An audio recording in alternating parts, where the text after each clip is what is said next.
Go to my website that says my most peaceful relationships are with the people I'm unaware of. Right? I don't want anything from them. And we laugh at that, but when that came, it was in a moment of stillness. I was checking in on anger, and I just heard that voice in my head go, you know, your most peaceful relationships are with the people you're unaware of. And we can start there, okay? And so I'm going to answer your question in how I look at that situation. And it can be a whole spectrum of things, but first of all, let's look at this notion of people that I'm closest to. We could spend weeks just looking at that. What the heck does that mean? Okay. So the people that I'm totally unaware of, they're over here. And then I've got people that I put in this box that I label acquaintances. You guys are now acquaintances. Some of you I might be making more eye contact with than others, so you might be shifting to a different place, but you're still all acquaintances. The people I meet on an elevator are acquaintances. The people I meet out here that I don't think I can get anything, from, so I write them off, they're acquaintances. But the people out here that I meet that I think can give me something I need, they're a little bit closer, because I'm going to get something. Okay? If I talk to you long enough and I know you and I haven't figured out yet what my rules are, but at some point in time you're going to shift from the acquaintance box to the friend box. Okay? Well, I have a certain set of rules for acquaintances. What they're allowed to do, what they're not allowed to do, how they're supposed to behave. When I move you to the friend box, now there's more rules. Friends don't do that. Friends do this. Friends are supposed to, and those are 3 rules right there that I don't apply to people that are acquaintances. And if I spend a lot of time with you and we become significant others, for lack of a better word, my primary relationship, now you're in even a smaller box. Now the world says, no, it's a bigger box. You and me and the world, everything's wonderful. And I'm not making fun of it. I try to make light of it to shine a light on it, to see what we're really saying and what we're really doing. But the reality is, for most people, when I put you in that primary relationship box, that's a pretty small box. And I got a lot of rules about who gets to be in that box. Am I right so far? And that's fine. That's what we do. I'm not saying go out and don't do that. All I'm saying is bring awareness to it. Bring awareness to what are my rules over here. Because it's my rules. It's not my rules. It's the violation of my rules that makes me treat them badly.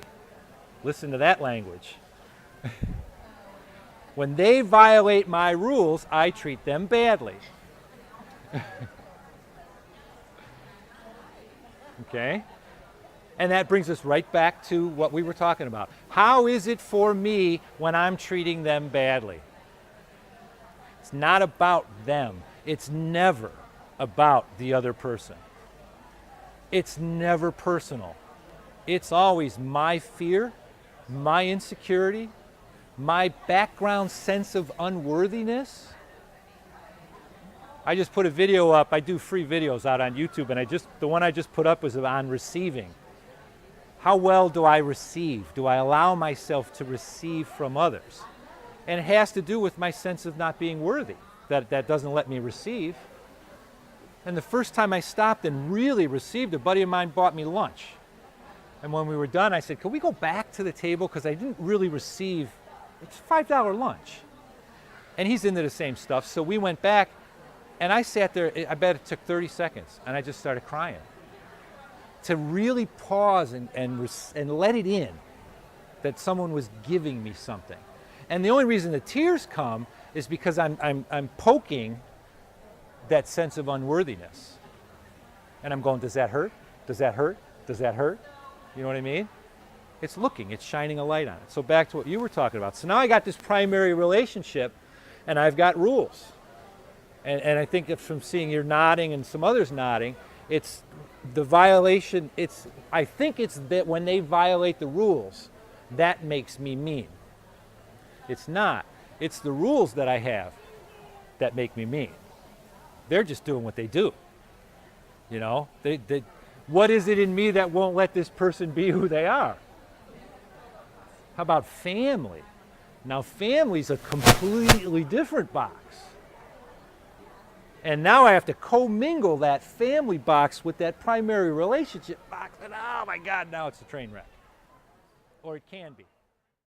There's a great line in the Big Book of AA that says, if I'm ever upset for any reason, it's because some person, place, or thing in my life is not behaving the way I think they should.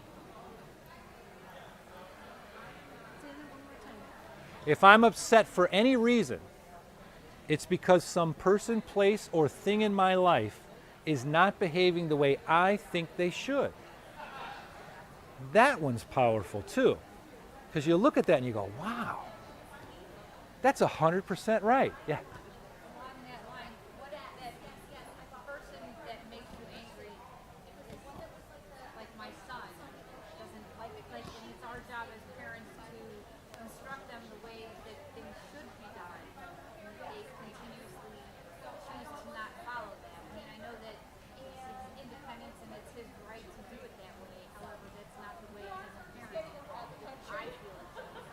Right. How do you deal with that? Okay.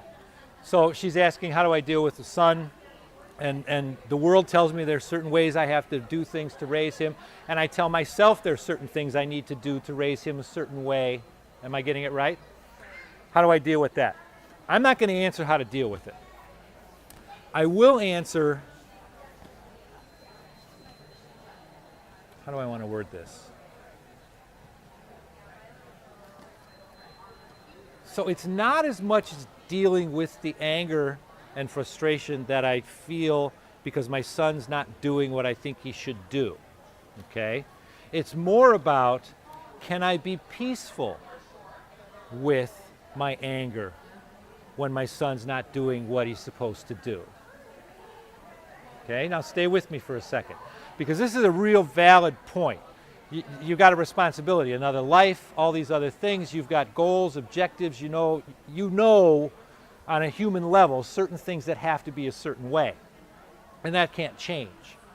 And there are times when being angry in that situation is the appropriate behavior, according to us, our earth-based species, for that. You know, you could walk up. Some teachings will tell you, well, you just love the child and all of that. The question becomes, how do I get peaceful with, it's not how do I get peaceful with him not listening, it's how do I get peaceful with my reaction to him not listening. And it's the same thing. It's how is it for me when he's not listening? What's my experience of myself? And if I'm feeling any of those things if I'm not peaceful when I'm in that interaction, then there's a gift for me. I'm bringing awareness to, how can I be there for him if I'm not peaceful? And I would imagine that afterwards there's guilt in your experience. I would.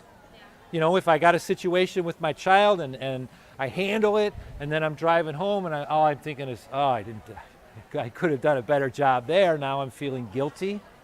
It's like, and then I can go off in 6 different directions about how what I just did is going to destroy this kid's life forever, and I'm off and running.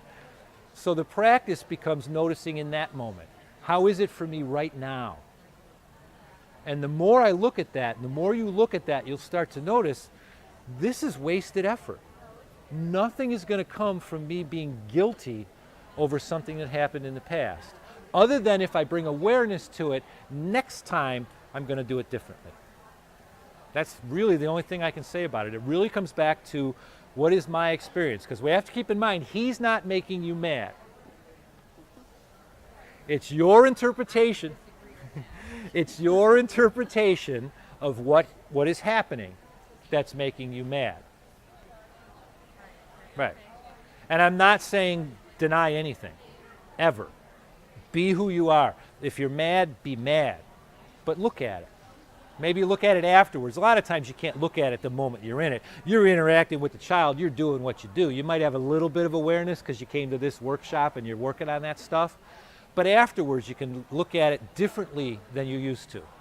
Now you can pause for a little bit and go, let me really sit with this for a second. Let me really see what it was like for me. And again, you'll start to establish that baseline, and you don't have to change your behavior. It will automatically change on its own once you really look at what's going on and what your experience is. That's a tough one, kids. Yeah. What else? Applying that to, say, fear or worry, if you're aware that you are and what it is you're fearful or worrying about, how do you get to, what are the steps to the peaceful? Okay. So she's asking if you've brought the awareness, you're aware of what you're worrying about, what are the steps? How do you get to peacefulness? Is that accurate? There aren't any. And that's the most difficult thing to accept, because we're trained in this world and ego tells us we have to do something. What are the 5 steps to peace? What are the 6 steps to happiness? What are the 7 steps to a wonderful marriage? What are the 15 steps to raising the perfect kid? Notice the kid gets 15 steps. 30 steps? Yeah. And this is the most challenging. I'm glad you asked. It's a great question. This is the most challenging aspect. You don't do anything other than bring awareness to it. But that doesn't make it go away. It doesn't make it go away. Or not allow it. It doesn't make it go. It might go away instantly. I've had, sometimes you could be in the heat of anger, you open that kitchen cupboard and you see, how is it for me in this moment? And it might disappear. More often than not, it's not going to disappear. But the more you look, the more you start seeing that it's not beneficial to you to be angry, the more you look and see that it's not pleasant. On the surface, ego tells me anger feels good. It validates that I'm here. It validates that I'm real. It has juice. Okay? But underneath that, it's a terrible experience. It's painful. Yeah. So the more we look and the more we notice how often we're having those experiences, then we naturally start to look at what's the situation that brought this on. And then we get the connection where we go, there's no point in that at all. Remember I talked about diminishment. The recognition comes that says, you know what, I'm not any less than I was before this person pissed me off. And the more we see that, the more we start to recognize our own value. There is no value in being angry. Actually, it's demeaning of myself. I'm less than I could be when I'm being angry. And the more we look at it, you will find that your behavior will naturally I'm not going to do it once I recognize it's terrible. Now, it may take years, but just keep looking, keep looking, keep looking, and that behavior will fall away. The things that used to drive me nuts aren't even an issue. There's new stuff, but that stuff isn't even an issue.